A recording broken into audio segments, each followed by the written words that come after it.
हरे कृष्णा।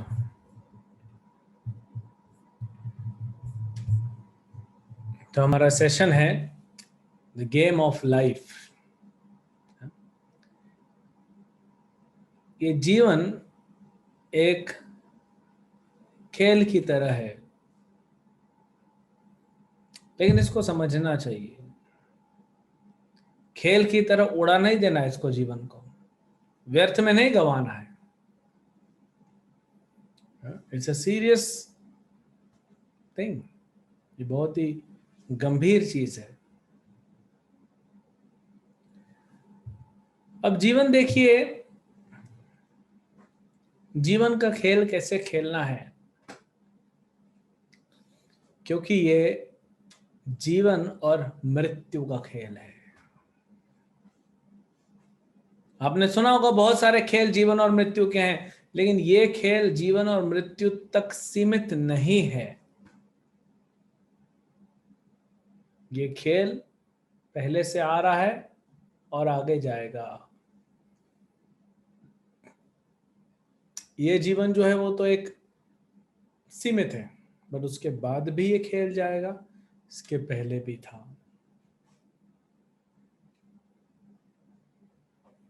ये हमको समझना पड़ेगा। ये खेल की शुरुआत कब हुई थी? ये सब कहां से चालू हुआ, ये हमको पता होना चाहिए। तो एक्चुअली इस खेल का कभी शुरुआत नहीं हुआ, क्योंकि आत्मा अमर है। हमारे पास जीवन हमेशा से था, हम हमेशा से रहे हैं, और अच्छा खेल चल रहा था। लेकिन गड़बड़ तब हो गई जब हमने अपनी पार्टी को छोड़ के नया पार्टी खड़ा करने का कोशिश किया।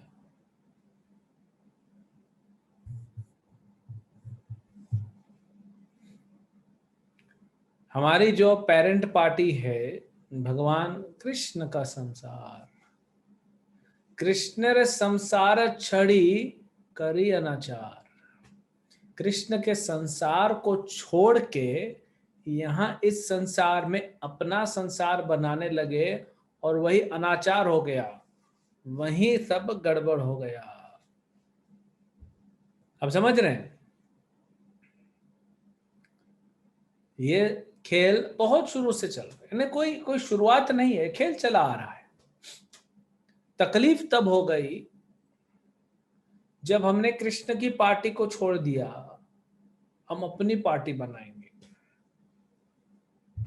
अपनी पार्टी बनाने के चक्कर में आए थे, अब घूम रहे इधर, भटक रहे हैं संसार में, कभी इधर कभी उधर, कभी उधर कभी उधर, कभी घोड़े के शरीर में, कभी गधे के शरीर में, कभी मनुष्य के शरीर में, कभी आदमी के शरीर में, कभी औरत के शरीर में, कभी हाथी के शरीर में, कभी पक्षी के शरीर में, कभी देवता के शरीर में, कभी राक्षस के शरीर में, घूम रहे हैं पूरे ब्रह्मांड में। और इस ब्रह्मांड के बाहर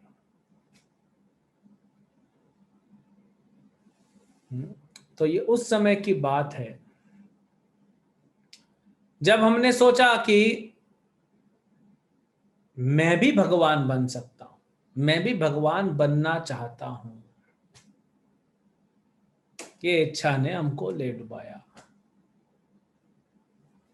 जो आप नहीं हैं वो क्यों बनना चाहते हैं? जो कभी बन नहीं सकते उसके लिए मेहनत क्यों करना?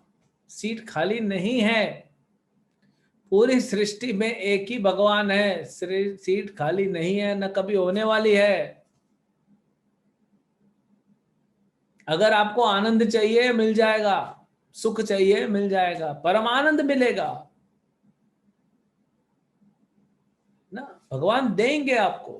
आपको क्यों भगवान बनना है?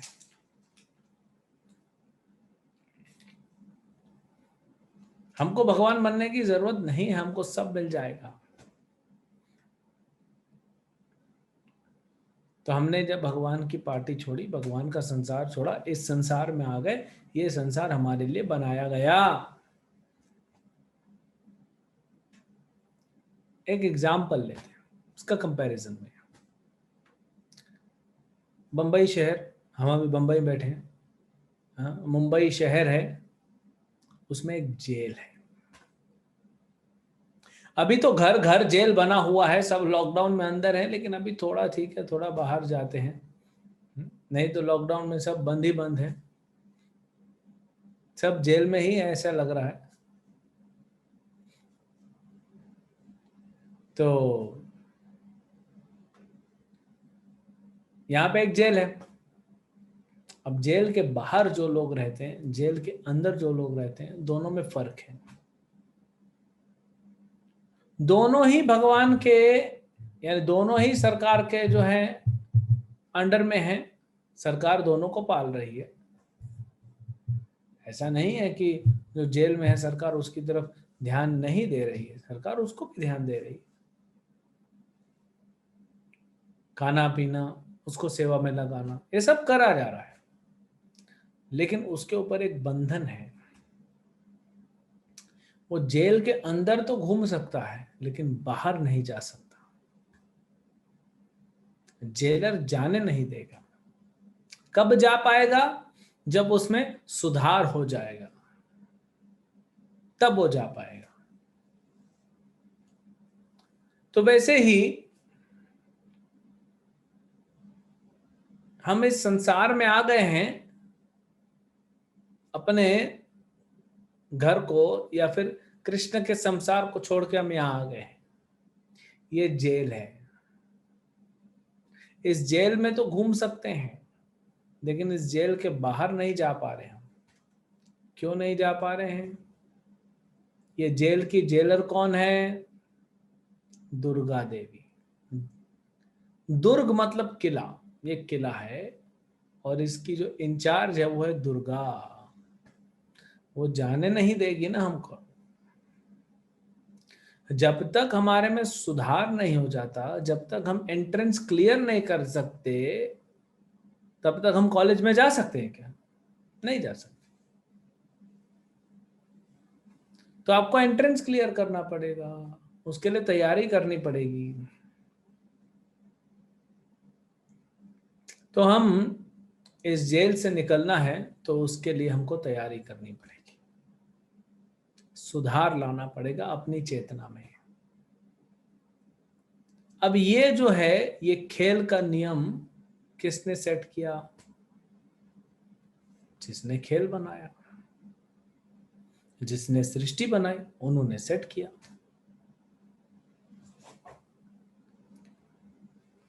अब ये कब से चला आ रहा है ये वाला खेल? इसको भी बहुत समय हो गया, इतना समय हो गया कि इसको भी अनादिकाल बोलते हैं।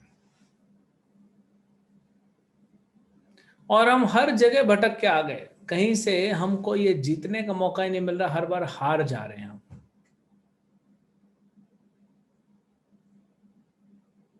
तो भगवान बोलते हैं तुमको मनुष्य शरीर मिला है ना, अब इसको अच्छे से खेलो और जीत जाओ। आप क्रिकेट खेलते हैं या देखा होगा, फुटबॉल देखा होगा, सब अलग अलग स्पोर्ट्स होते हैं। अरे एक लूडो भी खेलते हैं ना, या सांप सीढ़ी खेलते हैं, लूडो खेलते हैं, उसमें भी नियम होते हैं, है कि नहीं? छोटा सा गेम है लूडो, बच्चे लोग खेलते हैं, आजकल तो बड़े लोग भी खेलने लग गए। वो तो मैं एक बार लोकल ट्रेन में ट्रैवल कर रहा था, उसमें लोग लूडो खेलने लगे हैं मोबाइल पे। चार लोग बैठ जाते हैं, मोबाइल बीच में, वो टच करो, फिर वो टच करो, फिर वो टच करो, वो चल रहा है।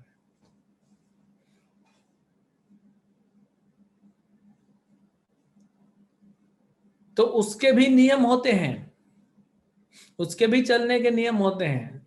बचपन में हमने खेला है, जब तक 6 नहीं आएगा आप बाहर नहीं निकल सकते।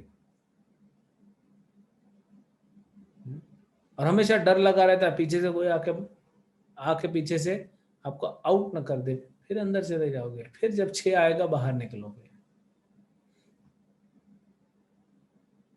ऐसा होता है।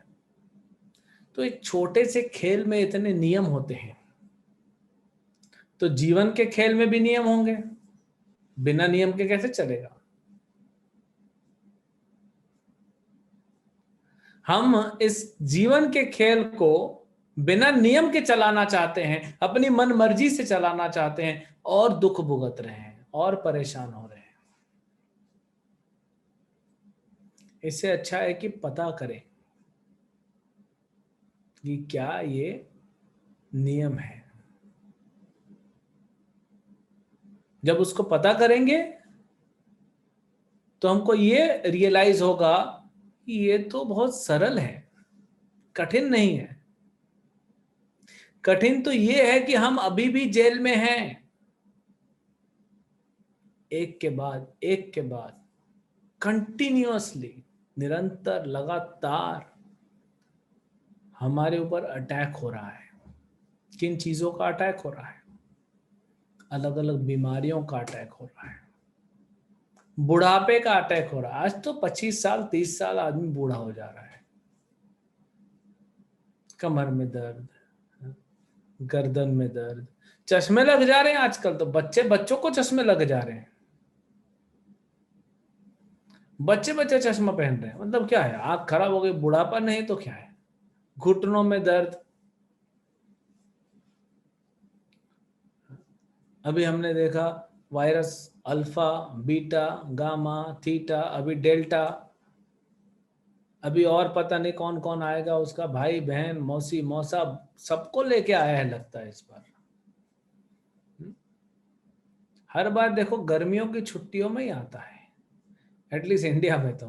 पिछली बार भी मार्च में आया, इस बार भी मार्च में आया। अब फिर खुलेगा, फिर अगली बार देखेंगे मार्च में। फिर तो नहीं आता गर्मियों की छुट्टियों में। उसको लगता है भारत देश अच्छा लगता है। इधर गर्मी में, गर्मी पता है इसी देश में गर्मियों की छुट्टियां होती हैं, चलो घूम के आते हैं। तो कंटिन्यूअसली अभी वो इंडिया में तो कम हो गया थोड़ा, लेकिन अब दूसरे देशों में फैल रहा है फिर से। तो कोरोना वायरस लगता है वर्ल्ड टूर पे है, ऐसे पूरा घूम के आता है, फिर इंडिया आएगा। अब फिर चाइना में चालू हो गया।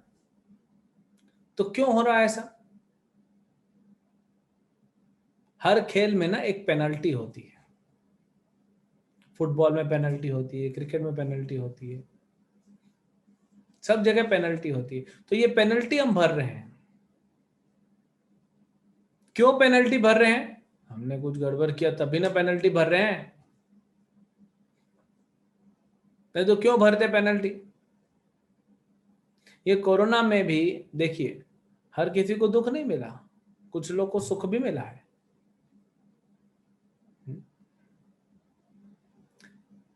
12वीं में सबको पास कर दिया। बेचारे वो बच्चे जिन्होंने बहुत मेहनत किया था, जो टॉपर होने वाले थे, वो रो रहे हैं।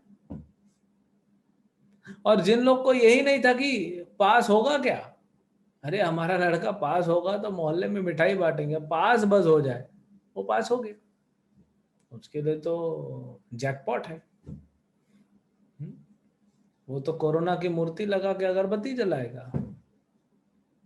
तुम्हारी वजह से 12वीं पास हो गया। अरे ये छोड़िए, एक आई थिंक तेलंगाना का कोई व्यक्ति था, वो 42 साल से, या 42 की उम्र है जो भी है, बहुत सालों से वो 12वीं का एग्जाम दे रहा था, फेल हो जा रहा था। बहुत सालों से 12वीं का एग्जाम में फेल हो रहा था। अभी तो उसकी उम्र भी बहुत हो गई। वो बोला बहुत सालों की तपस्या के बाद इस साल में पास हो गया। तो ऐसा आदमी कोरोना को क्यों ना अगरबत्ती दिखाएगा? तो जीवन का खेल ऐसा है, सबके लिए एक बराबर नहीं होता।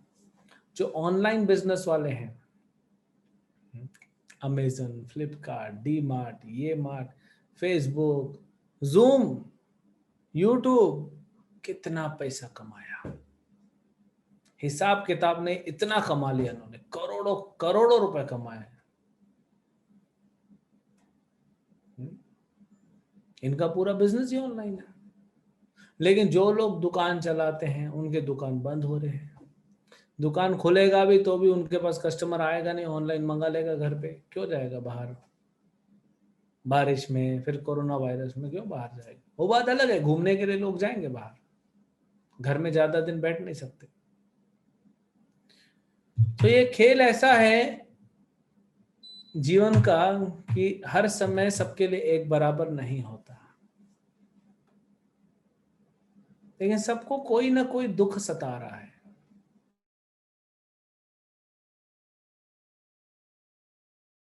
एक जो कि इतने सालों तक दुनिया का सबसे अमीर व्यक्ति रहा, अभी उसका तलाक होने जा रहा है। 27 साल शादी को साथ में रहे, अभी क्या इस उम्र में बुढ़ा बुढ़ी तलाक ले रहे। लेकिन कुछ तो प्रॉब्लम है ना साथ में रहने से, तभी ना अलग अलग हो रहे हैं।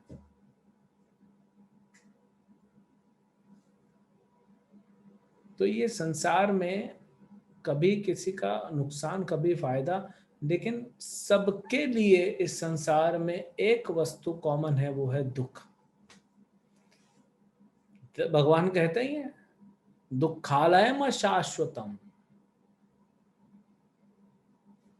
ये संसार दुखों का घर है।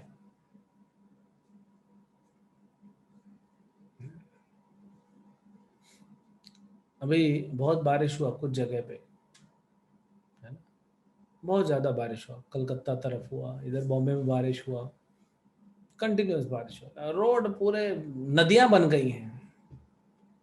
तो एक वीडियो आया, किसी ने भेजा, वो फोम के गद्दे आते हैं ना, कॉटन के नहीं, फोम के बने होते हैं, हल्के होते हैं, उसको बिछा दिया रोड पे, और पानी तो बह रहा है, और दो लड़के सो गए और तैरते हुए आराम से उनको लेके जा रहे हैं नाव, और सोए हुए हैं। पूरी दुनिया परेशान है, पूरा शहर परेशान है कि पानी भर गया, घरों में पानी भर गया, घुटने तक पानी है, और ये लोग तैर रहे हैं। इंडिया में नहीं, बाहर भी ऐसे लोग रहते हैं। तो ये जो है जीवन का खेल, इसके हमको कुछ नियम समझने पड़ेंगे। दुख तो सबको मिल रहा है, लेकिन क्यों मिल रहा है ये जानना चाहिए कि क्यों मिला हमको दुख। ये तो प्रश्न उठता है। जब हम इस खेल के नियम जानेंगे, हमको बताया जा रहा है, बार बार हमको बताया जा रहा है कि देखो भाई, तुम खेल खेल रहे हो, इसके नियम जान लो। हम सुनना नहीं चाहते, हम अपनी मनमर्जी करना चाहते हैं। क्रिकेट बड़ा फेमस गेम है इंडिया में, इसलिए थोड़ा क्रिकेट का उदाहरण देंगे। इधर एक स्टंप है, 3 स्टंप है, इधर स्टंप है, यहाँ बैट्समैन खड़ा होता है, यहाँ रनर खड़ा होता है। मान लीजिए बैट्समैन स्टंप के पीछे जाके खड़ा हो गया तो क्या होगा? नहीं, मैं यहीं खड़ा रहूंगा, आउट करके दिखा, तो सीधा सीधा बॉलर स्टंप में बॉल डाल देगा, आउट।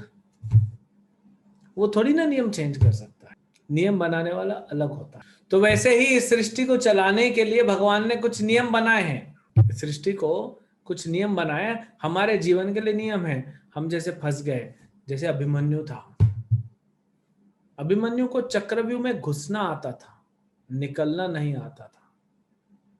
क्यों पता है आपको? अर्जुन ने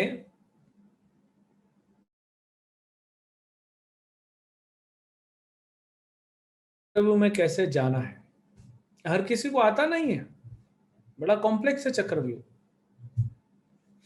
क्योंकि आर्मी कंटिन्यूअसली घूम रही है और आगे बढ़ रही है, आप मारोगे तो फिर घूम जाएगी, आगे बढ़ेगी, आपको खा जाएगी। इतना आसान नहीं है चक्रव्यूह को भेदना।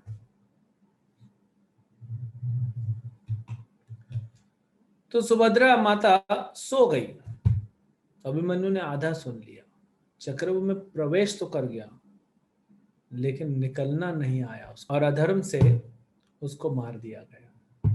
तो वैसे ही हम इस संसार के चक्रव्यूह में आ गए हैं, हम इस संसार के चक्रव्यूह में आ गए हैं, लेकिन बाहर निकल नहीं पा रहे। तो क्या करें? बाहर निकलने के लिए कुछ तो उपाय करना पड़ेगा।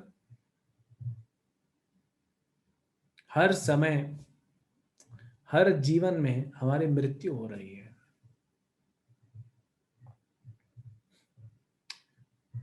कुछ लोग सोचते हैं कि एक बार मृत्यु हो गई ना सब खत्म हो गया। कुछ लोग सोचते हैं मृत्यु हो गई मतलब मोक्ष मिल गया।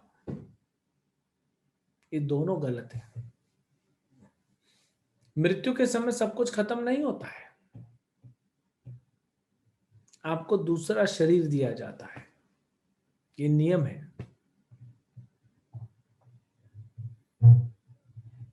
और मृत्यु के बाद मोक्ष मिल जाएगा ये भी गारंटी नहीं, क्योंकि आपने भक्ति किया ही नहीं है। मान लीजिए आपने पाकिस्तान का वीजा के लिए अप्लाई किया और पाकिस्तान का वीजा मिल गया आपको, तो क्या पाकिस्तान का वीजा लेके आप अमेरिका जा सकते हैं? नहीं जा सकते। अमेरिका जाने के लिए अमेरिका का वीजा लेना पड़ेगा। तो जब तक भगवत धाम यानी भगवान के धाम जाने का तैयारी नहीं करेंगे, भक्ति नहीं करेंगे और भगवान से वीजा नहीं मिलेगा आपको, तब तक आपको मोक्ष कैसे मिलेगा? पॉसिबल है क्या? आप प्लेटफॉर्म टिकट लेके क्या बॉम्बे से दिल्ली राजधानी में जा सकते हो? प्लेटफॉर्म का टिकट लिया है, राजधानी में बैठ के फर्स्ट एसी में जाऊंगा, नहीं चलेगा ना। कुछ नियम होते हैं, हर जगह पे नियम होते हैं और सबके लिए नियम अलग अलग भी होते हैं। सिग्नल आएगा, कार को, बस को, गाड़ी को रुकना पड़ेगा, लेकिन ऊपर से प्लेन निकल जाता है, उसके लिए सिग्नल नहीं, उसके लिए दूसरे सिग्नल हैं, उसके लिए अपने नियम है। तो ये चीज है। तो वैसे ही इस खेल के भी, जीवन के इस खेल के नियम है जो हम नहीं सेट करते। हमको तो सिर्फ उनको पता करना है, पालन करना है और इस चक्रव्यूह से बाहर निकल जाना है। नहीं तो मृत्यु, और मृत्यु के बाद भी मोक्ष नहीं, फिर जन्म, फिर मृत्यु, फिर जन्म, फिर मृत्यु, पुनरपि जननम पुनरपि मरणम। बार बार जन्म लेना, बार बार मरना। शंकराचार्य जी कहते हैं पुनरपि जननम पुनरपि मरणम पुनरपि जननी जठरे शयनम। बार बार मां के गर्भ में आना पड़ेगा।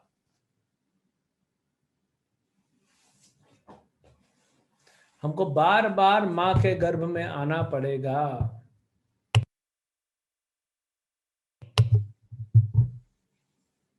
और कितना तकलीफ है, ये पूरा संसार भर में तकलीफ लेके मृत्यु के पास जाएंगे, फिर घूम के वहीं आएंगे।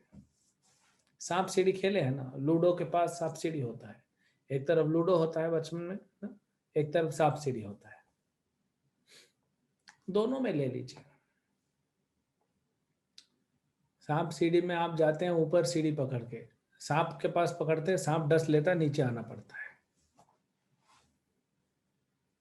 100 पे पहुंच गए, 100 नंबर होते हैं ना, 10 20 30 ऐसे 100 होते हैं, 100 पे पहुंच गए आप बाहर जीत के। लेकिन 99 पे काल सर्प बैठा है, सांप बैठा हुआ है 99 पे, उसके मुंह में जाएंगे सीधा नीचे लेके आता आपको। तो ऐसा बार बार हो रहा है। आप इतना मेहनत करते हो, डिग्री लेते हो, पढ़ाई करते हो, पैसा कमाते हो, इज्जत कमाते हो, नाम कमाते हो, घर बनाते हो, मृत्यु आती है, सब खत्म, फिर बनाओ जीरो से। फिर आ ई ए बी सी डी बचपन से फिर सीखो। ये नहीं बोल सकते नहीं नहीं पिछले जन्म में मैंने बीटेक किया था, अभी मैं आगे एमटेक करूंगा, मैं क्यों फिर के एबीसीडी करूंगा? नहीं, आपको फिर एबीसीडी करना पड़ेगा। हो सकता है एबीसीडी करने का मौका भी ना मिले, पशु का जन्म मिल जाए, पक्षी का जन्म मिल जाए, काहे का एबीसीडी? बैठे रहो जानवर का शरीर लेके। नियम सेट है, वो नियम को आप तोड़ नहीं सकते। तो इसलिए हमको पता करना चाहिए क्या नियम है। तो बड़ी सावधानी से हमको आगे बढ़ना चाहिए, नहीं तो फिर एक्सीडेंट हो सकता है, नुकसान हो सकता है। तो आइए थोड़ा इनके नियमों को जानते हैं जीवन के। गेम ऑफ लाइफ, अगर गेम है तो फिर गेम के नियम भी होंगे।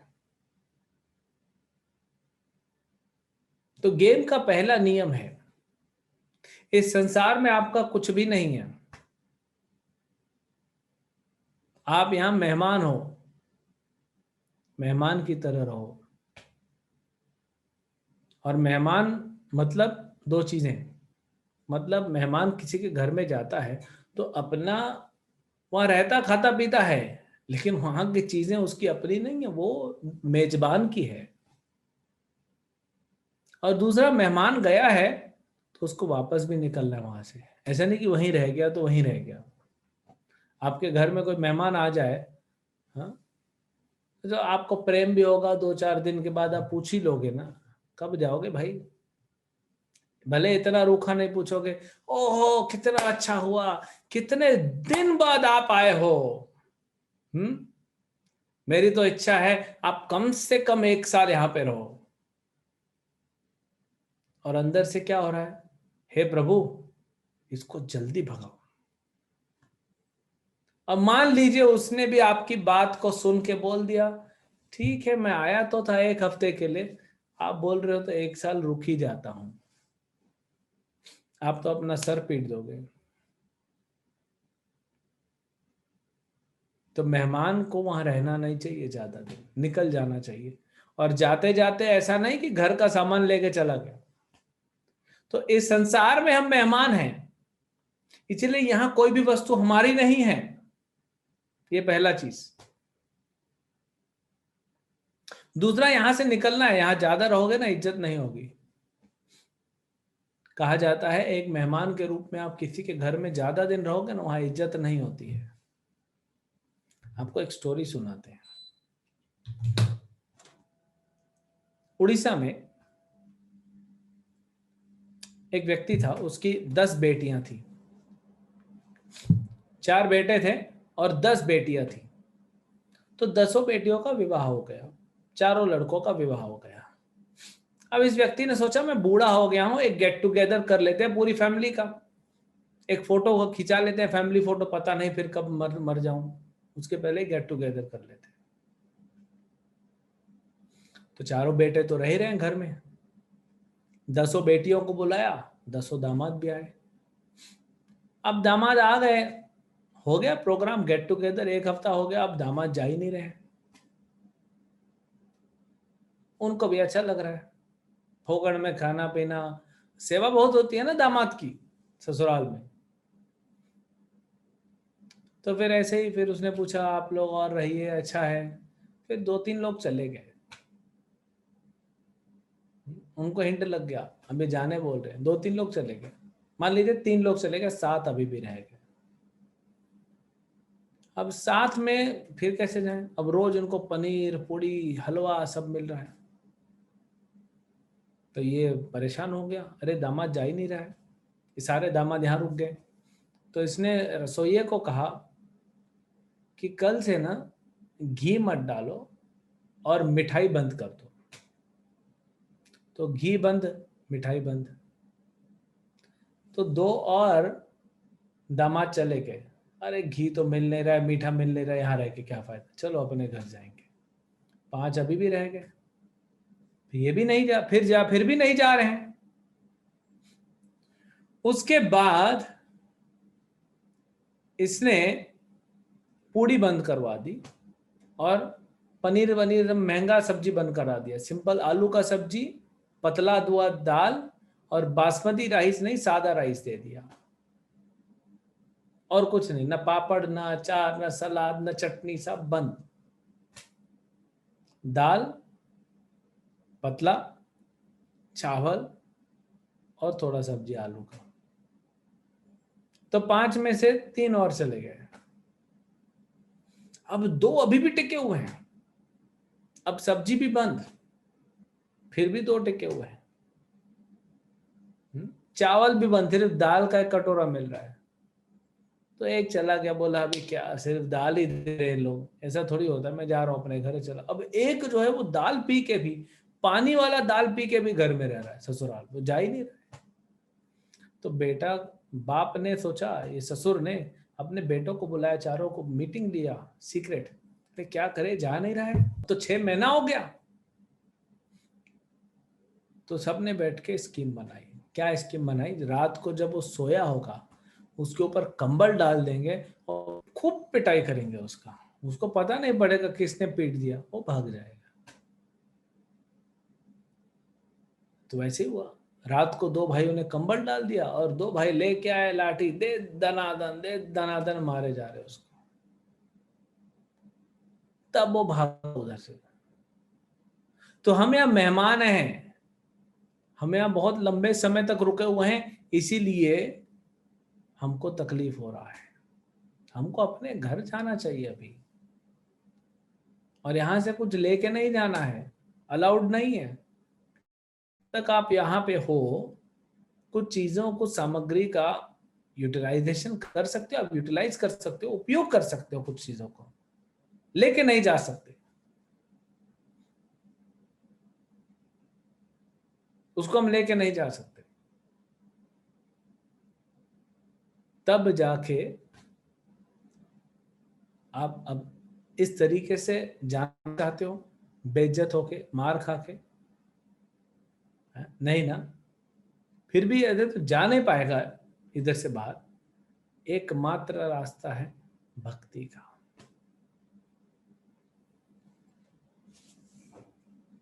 सिर्फ भक्ति करके हम इस संसार से बाहर निकल सकते हैं। जब तक भक्ति नहीं करेंगे तब तक वीजा नहीं मिलेगा, जब तक वीजा नहीं मिलेगा बाहर नहीं जाएंगे, जब तक बाहर नहीं, कंटिन्यूअस लगातार हमारी पिटाई होती रहेगी। और क्या है पिटाई, कैसे होती है? जन्म मृत्यु जरा व्याधि दुख दोषाणुदर्शनम। जन्म मिलता है वो दुख है, मृत्यु मिलती है वो दुख है, बीमारी मिलती है वो दुख है, बुढ़ापा मिलता है वो दुख है, चारों दुख है। कंटिन्यूस पिटाई हो रही है हमारी।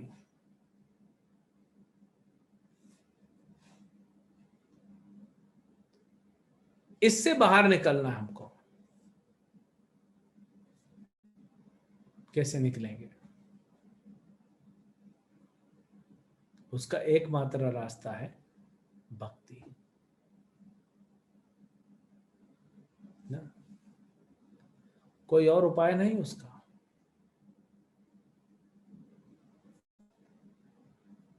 और आप देख रहे हैं कहीं पे बारिश का हाहाकार है, कहीं पे कोरोना का आतंक फैलाया हुआ है, कहीं पे महंगाई है, कहीं पे कुछ है, कहीं पे लॉकडाउन है, कहीं पे बहुत ज्यादा गर्मी है। कुछ न कुछ हमारे जीवन में लगा हुआ है। हमारा मन, हमारा शरीर हमको हमेशा तकलीफ दे रहा है, हमारा मन हमेशा हमको तकलीफ दे रहा है। और कितना पिटाई सहेंगे? क्यों ना के हम इस जीवन से बाहर निकल जाते हैं। हम इस मृत्यु संसार को छोड़ के यहां से हमेशा के लिए परमानेंट वीजा लेके बाहर क्यों नहीं निकलते? जा सकते हैं, भगवान तैयार है हमको लेने के लिए। हम तो उधर की सिटीजन है ना। यहाँ पे वीजा लेके आए, वीजा खत्म हो गया, जब वीजा खत्म हो जाता है तो पुलिस वाले डंडे मारते हैं, ऐसी वीजा खत्म हो गया, डंडे पड़ रहे हैं, वापस जाइए।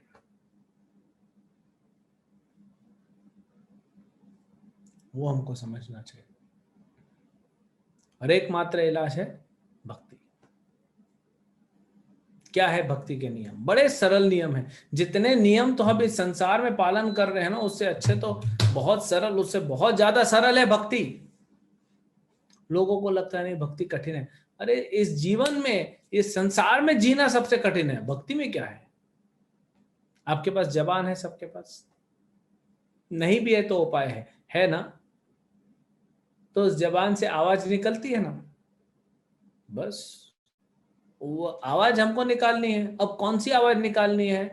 हरे कृष्णा कृष्णा कृष्णा हरे हरे, हरे राम राम राम हरे हरे। इसको बोलना है, क्या कठिन है बताइए? कुछ कठिन है इसमें, प्रैक्टिस करते जाइए। शुरू शुरू में मन जो है, क्योंकि मन तो चाहता नहीं ना आप बाहर निकल जाओ, मन चाहता है आपकी यहाँ पे पिटाई होती रहे हमेशा। मन को अच्छा लगता है, तो मन तो आपका सबसे बड़ा शत्रु है, जिसको आप अपना मित्र मान बैठे हो वो तो सबसे बड़ा शत्रु है वास्तविकता में।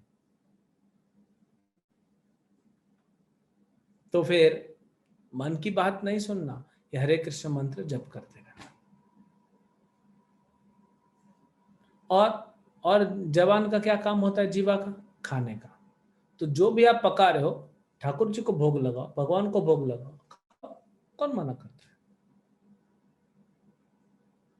आपको पढ़ना अच्छा लगता है, भगवत गीता पढ़िए, 4 बातें सीखने को मिलेंगी, नुकसान कुछ नहीं है। चक्रव्यूह से बाहर निकलना उस भगवत गीता में यही सिखाया गया। फंस गए हैं इस माया के चक्रव्यूह में, इससे बाहर कैसे निकलना है? तो गीता भागवत पढ़िए, भक्तों के संपर्क में रहिए और आगे बढ़ते रहिए। चक्रव्यूह से धीरे धीरे धीरे धीरे बाहर निकल जाएंगे और एक दिन पूरा बाहर निकल जाएंगे। हरे कृष्ण जप करते रहो। इतना आप बताइए, मैं आप लोग को ओपनली बोलता हूं कि आप मुझे एक ऐसा प्रोसेस बता दीजिए जो भक्ति से ज्यादा सरल हो। कोई भी नहीं। ऐसा प्रोसेस जो भक्ति जैसा आनंद देता हो, कोई भी नहीं। ऐसा प्रोसेस जो आपको इस मृत्यु संसार से बाहर निकाल सके, भक्ति के अलावा कोई है ही नहीं। तो फिर क्यों ना मैं भक्ति करूं? क्या कारण है जो मैं हरे कृष्ण मंत्र जप नहीं कर सकता, गीता नहीं पढ़ सकता, इतना दुख भोग रहा हूं? आपके शरीर में कोरोना वायरस आ गया है, भगवान ना करे आए, लेकिन मान लो जिसके में आ गया, फेफड़ों में घूम रहा है कोरोना वायरस और वहां बढ़ रहा है, तो आप जाओगे ना हॉस्पिटल, ट्रीटमेंट लेंगे कि नहीं? जो डॉक्टर बोल रहा है वो करोगे कि नहीं? चाहे घर बेचना पड़े, चाहे घर के गहने बेचने पड़े। जान है तो जहान है। तो हम इतना करेंगे इस शरीर को बचाने के लिए। इस शरीर का क्या वैल्यू है अगर भक्ति नहीं कर रहे? कुछ नहीं, आज नहीं तो कल मर जाएगा। आज कोरोना से मर जाए तो कल किसी और चीज से मृत्यु हो जाएगी। मृत्यु तो होनी है, मृत्यु को नहीं तो रोक सकते। ये मृत्यु लोक है, यहाँ पे मृत्यु नहीं होगी तो क्या होगा? लेकिन मृत्यु होने से पहले आपके पास जो शरीर है, आपके पास जीवन है, आप उसका उपयोग कीजिए, भक्ति कीजिए, जो हजारों गुना सरल है किसी और प्रोसेस से। कर्म करेंगे, ज्ञान करेंगे, ध्यान करेंगे, ये सब नहीं कर सकते कलयुग में। हमारे अंदर क्षमता नहीं है। भक्ति सरल प्रोसेस भगवान ने हमें दिया है, सबसे सरल। हम कलयुग वासियों पे भगवान ने बड़ा ही, वो कहते हैं ना, दया दिखाई है। तो यही है इस जीवन का खेल, इसको समझें। इसके नियम होते हैं, बिना नियम के नहीं चलता। भक्ति का पालन करें, आनंद में भक्तों के साथ रहें। देखिए अभी आप कहीं भी जाते हैं तो अपना हृदय को खोल के बात नहीं कर सकते, लेकिन भक्तों के साथ कर सकते हैं। आपको विश्वास है कि भक्त लोग इसका फायदा नहीं उठाएंगे। भक्त हमेशा आपको भक्ति की तरफ प्रेरित करेंगे, कृष्ण की ओर प्रेरित करेंगे। तो ये हमको सीखना समझना चाहिए। तो भक्ति कीजिए और ये जो गेम ऑफ लाइफ है, जीवन का खेल, इसको जीत जाइए, क्योंकि और कोई उपाय नहीं है इसको जीतने का। इसको जीत जाइए और यहां से निकल जाइए। गेम ओवर होना नहीं चाहिए, हमको चाहिए। ठीक है, हरे कृष्णा। यश देवांश मालविया प्रभु, आप अनम्यूट करके प्रश्न पूछ सकते हैं। हाँ प्रभु जी। प्रभु जी, मेरा सवाल ये है कि एक बात आती है कि जो भगवद गीता में लिखा है कि तो डाई बिफोर यू डाई, इसका मतलब क्या है? मृत्यु से पहले मृत्यु, ऐसे भगवत गीता में तो नहीं कहा गया ये चीज, है ना। लेकिन कोई श्लोक में नहीं है ये बात, लेकिन हाँ इसका मतलब क्या होता है, डाई बिफोर यू डाई, मृत्यु से पहले मर जाओ, मरने से पहले मर जाओ, ये शरीर खत्म होने से पहले आप मोक्ष प्राप्त कर जाओ। अब इस शरीर से आपका कोई मतलब, आप रह रहे हो शरीर में लेकिन आप मोक्ष प्राप्त कर चुके हो, शरीर से आप अलग हो चुके हो, कोई मतलब नहीं है। एक हिसाब से वो भी मृत्यु है। जैसे परीक्षित महाराज, परीक्षित महाराज को तक्षक सांप काटने वाला था 7 दिन बाद, लेकिन उन्होंने भागवतम सुना, समाधि ले ली और शरीर को छोड़ दिया, और जब तक्षक आया तो सिर्फ डेड बॉडी को जला के चला गया। परीक्षित महाराज को छू नहीं सकता तक्षक। इसका मतलब है die before die. Next. Shardul Prabhu ji, आप अनम्यूट करके प्रश्न पूछ सकते हैं। हरे कृष्णा प्रभु जी। हरे कृष्ण। जैसे गरुड़ पुराण में वर्णन आता है कि हमारे मृत्यु के वक्त बहुत से बिच्छू काटे उतना दर्द होता है, तो एक भक्त जिसने पूरा जीवन भर भक्ति की है, क्या उसको भी उतना ही दर्द होता है? नहीं, प्रभुपाद जी कहते हैं भक्तों को ऐसा मृत्यु में होगा कि उनको लगेगा वो सो गए और थोड़ी देर बाद उठ गए, बस। भगवान एक भी दर्द नहीं देंगे। जितना भक्ति अच्छा होगा उतना दर्द कम होगा, भक्ति अच्छी नहीं होगी तो थोड़ा दर्द होगा। जो भक्ति नहीं करते उनको 40,000 बिच्छू काटने का दर्द होता है, लेकिन जैसे जैसे भक्ति करते रहेंगे बिच्छू गायब होते रहेंगे ना। नेक्स्ट। सोनू कुमार प्रभु जी, आप अनम्यूट करके प्रश्न पूछ सकते हैं। हरे कृष्णा प्रभु जी। हरे कृष्ण। हरे कृष्णा प्रभु जी। प्रभु जी, मेरा ये सवाल था कि जैसे मैं भक्ति नहीं करता हूँ और कल को मेरी अगर मृत्यु हो जाती है, तो एक तो मैं जानवर या ये बनूंगा, और एक ये कि मैं भक्ति करता हूँ फिर मेरी मृत्यु हो जाती है, फिर मुझे मोक्ष की प्राप्ति होती है। तो इन दोनों में अंतर क्या है? मतलब मोक्ष के बाद फिर मेरा पुनर्जन्म नहीं होगा, या फिर पुनर्जन्म होगा तो क्या फिर आगे क्या चांसेस होंगे? तो पहले तो आपको एक खुशखबरी दे दें, अगर आप भक्ति करोगे तो आपको पशु का जन्म नहीं मिलेगा, आपको मनुष्य ही मिलेगा। अगर आपकी भक्ति कंप्लीट नहीं हुई तो अगला जन्म भी मनुष्य का मिलेगा, गारंटीड। और भक्ति आगे करोगे, मान लो इस जन्म में आपने 50% की, तो 51% से आप अगले जन्म में चालू करोगे, भक्तों का संग मिलेगा अगले जन्म में। ठीक है। और मोक्ष क्या होता है? मोक्ष यानी आपकी भक्ति पूरी हो गई, यहाँ पे काम धंधा आपका खत्म हो गया, तो आपका शरीर ये खत्म हो जाएगा, फिर आपको स्पिरिचुअल बॉडी दी जाएगी, आध्यात्मिक शरीर, स्पिरिचुअल शरीर दिया जाएगा, और वो आप भगवान कृष्ण के पास जाओगे, वहां भगवान कृष्ण के साथ लीला में रहोगे। उसको बोलते हैं मोक्ष। फिर आना नहीं पड़ेगा, इधर आना नहीं पड़ेगा, है ना। नेक्स्ट। एंट्रेंस एग्जाम के मंथ में जपा बंद कर सकते हैं क्या? कर सकते हैं। साकेत कसेतिया प्रभु का प्रश्न है, अगर एंट्रेंस एग्जाम है तो उस समय में, उस महीने में क्या जब बंद कर सकते हैं? बिल्कुल बंद कर सकते हैं, लेकिन आपको अपनी सांस भी बंद करनी पड़ेगी, आपको आपका खाना खाना भी बंद करना पड़ेगा, सुनना भी बंद करना पड़ेगा, देखना भी बंद करना पड़ेगा, आपका हृदय जो धड़क रहा है धक धक धक धक धक धक, उसको भी बंद करना पड़ेगा, आपका किडनी का फंक्शन को भी बंद करना पड़ेगा, आपका लिवर को भी बंद करना पड़ेगा। जब ये सब कर लो ना, तब जप को बंद करो। अरे प्रभु जी सब बंद करूंगा तो मर जाऊंगा, तो जपा नहीं करोगे तो कौन सा जीवित रहोगे? देखिए, एंट्रेंस एग्जाम आपके कर्म में होगा तो निकलेगा, आप अपना मेहनत कीजिए। क्या 2 घंटा जप नहीं कर सकते?